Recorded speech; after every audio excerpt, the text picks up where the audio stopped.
Hey guys, it's Rachel at WTI and I have something really cool to show you. So right here I have a portable travel chair.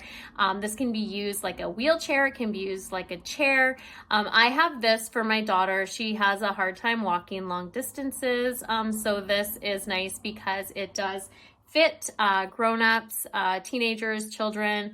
So you are able to actually roll this around just like it's a suitcase, which I absolutely love. It comes with a travel bag. This is super light. It's like 15 pounds. And it literally opens so easy. It has a seatbelt on it just in case.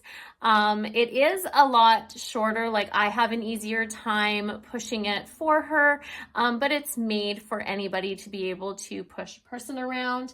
Once you have it open, you're gonna lock it up with these little red pieces here. It does have a brake on it. You just have to pull the handles up. You'll see this little red ball go in. When you want your brake off, pull it out. It works very well.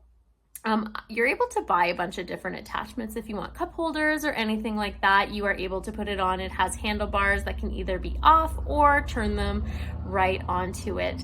The wheels are very good. This is made of really good aluminum steel on the bottom, all these bars. It's super heavy duty, and I absolutely love the fact that you can take this. I love to bring it if I'm going to Disney World or anywhere that there's going to be a lot of walking. It's something that's very portable and handy to have, but that's just my point of view.